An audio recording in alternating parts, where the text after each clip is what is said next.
What up, guys? CP the Tool Addict. Woo!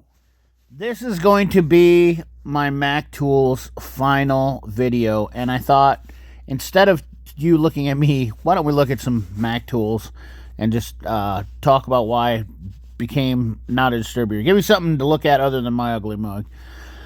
As you guys know, I have this toolbox. Well, I really like that side locker addition to it. But anyways, so going back to my final days as a Mac tool distributor, this will be the final chapter or final episode to this. We will talk about what was the decline and what started souring me on being a Mac tools dealer. So after my last tool fair and my awards, and it was really humbling, getting to this grander scheme of things, it was nice, and I had this full head of steam. So after I got back, and this was going into my 4th year now, keep in mind, I had been going to a government contract, and also we had several changes going through, and there's a lot of changes in the tool business. I got to tell you, I think in my 5 years I experienced more ups and downs than I wanted to about anything. Second of all, one of the things that kind of always bothered me was our lack of ability to adapt to changing times. This was one that always bothered me. This is a ratchet, which is a great ratchet. It's a 36 tooth ratchet, but keep in mind, at the time of my time at Mac, we're talking early 2000s, Snap-on had already had 2 variations of comfort grips. Matco had already changed. I believe Cornwell even had a comfort grip, and everybody wanted a comfort grip at that time. There was a lot of people wanted comfort grips. They're very popular. Granted, a lot of people like the old hard handle stuff too, and you see some switchback, and that's just nostalgic. You're always going to have that. That's just trending things always influence people to do stuff. And then not only that, we didn't have ratcheting wrenches, which the Blackhawks were fine. I just didn't really realize at the time that they were never going to really evolve any further than what they had back then. Gear wrench came out in 1995. Now, keep in mind, gear wrenches was the original ratcheting wrench that was the finer tooth. Obviously, the ratcheting wrenches had came out beforehand, but I was disappointed. And really, I got to understand, I kind of understood something as I was kind of going through this, that, the tool business is very hard to adapt. So if your company has already set forth on a good product and changes happen and you were the leader and then innovations changed your tools, it's really hard to catch up to those guys that already went to that next level. Those were kind of minor things, and I think those are things that a lot of distributors focus on, but that was just a little bit of the stuff that kind of was really making me edgy, and it shouldn't have been, because it's, like I said, tool technology changes so fast that sometimes when you got a great product. But we were also fighting at that time big changes in Stanley putting a lot of stuff overseas. Prices were changing to be competitive, and it's never changed. At that time of the century, the turn of the century, we had a lot of overseas outsourcing, and it still continues, and that's nobody's fault but our own, because I'll tell you what, at the end of the day, I sold a ton more stuff than what you guys would actually think that wasn't USA branded. A lot of the older guys like to stick with the USA branded stuff, but the newer guys, they had young children at home, and they would go for cheaper tools. And I'll be honest with you, when you're trying to sell tools to older guys, they don't buy as much. I mean, even me, I have my slow times. I know that's funny, but the new guys were the ones buying tools, and they would buy cheaper sets of stuff. That's why I carried SK on my truck. So, being diverse on the tool truck was definitely weighing heavily on me, nonetheless. Another thing was cordless tools. We didn't have any cordless tools. So all of these things were weighing heavy, and granted, this wasn't even out then. And we didn't have, at that time, Mac was not did not own DeWalt, so DeWalt was not part of the equation. Another thing was that Snap-on and Matco all came out with second drawers and toolboxes. So we were way lacking, and Mac still doesn't have a third drawer in their toolbox. This is their new Maximizer HD, which is a great upgrade. They didn't have toolboxes that were really innovative, but they were built well. I will still stand behind that.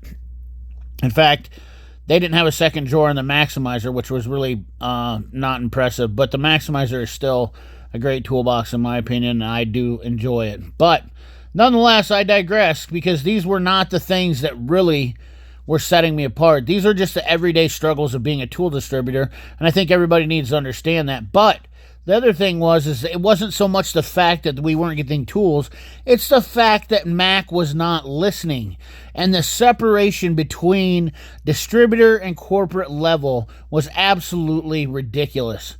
And that's what really drove the wedge for me in between being a Mac tool dealer. Me being the guy that's out in the street, not only that, me being a mechanic, was a mechanic, and trying to help with these and listening to guys that literally had no idea what they were doing in the market. Keep in mind, I wasn't trying to flex the fact that I was a top salesman, but I was definitely using that leverage because a lot of the distributors had the same feelings. We wanted to give our customers what they wanted us to give them. And that was no doubt at all. And then on top of that, we had all this money we're invested in things like Gator Nationals, US Nationals, all this stuff, but we weren't investing it in tool technology. Now, I gotta say, I actually feel pretty confident in what I did was the right decision, because looking back, it took Mac a long time for them to get on board, and now they're finally catching up. But we're talking early 2000s to now it's going into 2023, and Mac is still lacking a little bit. But the one thing is I really don't feel like Stanley enjoys having Mac as a part of the company, to be honest with you. Now, and the other thing is this toolbox here just discontinued. This was a cheaper line toolbox. I remember these were very, I had lots of problems with these toolboxes, and they did a lot of this stuff where they did these special editions. Guys would get them and were severely disappointed because they got a cheap toolbox that was supposed to be a special edition, and it really wasn't worth anything. Like things like this, we had these cheap junk tool or jump packs and stuff like that. This is an older cart too. This was their upgraded cart back then. That came out, one of their first generation carts that came out in the early 2000s, which was basically adding on to an old cart, and it was very cheesy how they were doing things. And then Mac finally came out with this ratchet, which was their, and then they had a comfort grip on it, but they were slowly producing. Then the big hit came to me, which really opened my mind up to why I didn't enjoy, or what was really going to set me off into leaving the company for good. I had got an opportunity with the National Guard to put up a contract offer for a $1 million tool purchase where we were going to supply all the tools to the National Guard base here in Iowa. And just a quick thing, this is the wide drawer 7580 or 7530, and this is a massive toolbox drawer. The width on this, guys, that's a long 75 inches long. Just to put in perspective, if you look at a lot of toolboxes, not many people make them that big. Sorry, just had to add that in there. But anyways, my point is that I went and got a GSA, or I got an offer in GSA contract, and I literally worked my tail off. If you look at me getting $1 million, my payout on that was going to be $275,000. That means it was going to be a life-changing event for me as a tool distributor, which absolutely meant that I could have upped my inventory, possibly upgraded my truck. And keep in mind, I'm still running a 97 Grumman Olson. So at this time, my truck is almost a decade old, which when you're putting miles on it, 300 miles on a day to drive it. And not only that, I had close to 700 customers on the books. I didn't always hit 700 customers, but I was a hustler because I wanted to make sales to everybody. And I was one that I never said no. Is that conducive to being a good distributor? And absolutely not. Now, I will tell you this. I had advantages because I was young and didn't have family. And a lot of people don't understand that with a distributor, that, you can't make it to every place. You have a route to run, and just think about this. If you had, let's just put it to this perspective. If you had to go to pick up, just do a drive-through at every McDonald's in a city, could you get to every McDonald's in a day? Or could you get, that's just running through the drive-through. Now think about going to shops where sometimes you had 30 people. Your time was just way too valuable, and people would always get on the truck, and I hear it all the time in the comment section. Man, I wish I could have a flat Mac die. Man, I wish I could have... Listen, guys, they have routes already set up. They don't have extra time, and a lot of times when you have an established route, you're set on that, and to make a change, it might take a week, a month, more to schedule somebody in. Well, I had new shops pop up, and sometimes I would say, hey, I'm going to have to find a day or squeeze you in, and it would take a little while to get a new shop in. But I tried to never turn anybody down, because everybody always complains that, and nobody understands that a Mac dealer is literally, including the company, doesn't understand that. Now, with that being said, going back to the GSA contract, I worked for 6 months, worked my tail off, and I begged Mac Tools, begged them to literally come over and help me out. Hey, we need a GSA guy. Hey, we need somebody here to help, talk to the generals, talk to all the head of the people, talk to the tool guys, talk to the shop people, and they want to know that they can have security and getting warranties done, all of this. And guess what? They kept promising, and nobody came. After 6 months, when the contract bid was in and I put in the bid, and I pretty much did all the work myself, nobody showed up. I worked my tail off for this because I wanted I wanted this deal to go down. I needed this deal to go down. I was hungry for this deal, and it was gonna help my business out and grow. Then I realized that Mac Tools did not give a shit about my business growing. So at 4.5 years in, I became very sour, very bitter, and very negative, and to the point to where I said, I'm not going to buy any tools from Mac Tools anymore. Why should I put my effort into buying tools from a company that doesn't want to put effort into making my business grow? Now, don't get me wrong. This is not an uncommon practice in tool trucks. I will tell you, at the end of the day, most of these companies, including Snap-on, really put themselves first over the distributors. And there's almost everyone. You ask your distributor, if you have any distributor, ask them how do they feel about the company, and get an honest answer from them. And 9 times out of 10, you're going to hear them all say that. The ones that don't say that are the people who bought into it, and they are bandwagoners. I don't know what you call them. They're corporate blowjobbers, and they're just lying to themselves because they believe the company is doing the right thing, which they have no clue. Honestly, I've seen those guys, and the top distributors, they usually do well, that know their stuff, or were ex-mechanics, or some sort of, they have some sort of background in automotive. The funny thing is, they'll lie to you, though, and they'll tell you that you don't have to be you don't have to be in automotive to be a distributor. I will say that, but the company will lie to you, and they lied to me so many times over 4 to 5 years. They lied to me about where they were getting products made. They lied to me about when products were going to get released, and all of that thing came to fruition when that GSA contract failed, and it just literally angered me so badly and made me so bitter and salty that I just started to basically shut down. It just absolutely ruined me. And they put all their stock into something and pushing out. And this is a great example. For instance, RBDRT line. They put so much stock into pushing out a new product that they believed in, that they didn't even ask the distributors if they believed in. They didn't do a focus group. They didn't do very much testing. They didn't do very much research and development. They only did that to themselves. Now, they've claimed that they have, but I never believed it. Especially as a top dealer. The one thing that bothered me is I never seen some of this until it came out to light. It just showed up, and then Then they started changing programs where they would just send us tools, and we had to accept it, no matter what they sent us. And I don't have stuff on my truck that was junk, and it'd be useless. Once again, this is not just subject to Mac tools. I will say it's to everything.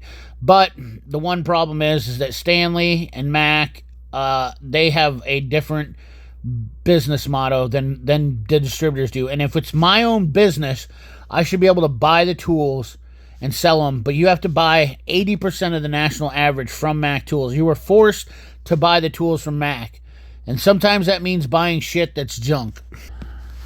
The things that I will always miss are things like this. The days that I help guys get a toolbox. And I did it the right way by making sure that they were financially capable and the camaraderie. And you know what? YouTube has brought that back to me, I will say 100%. I enjoy helping people out with the tool stuff, and I don't have to have the monkey on my back that I have $150,000 worth of inventory. I'm not trying to sell tools on YouTube.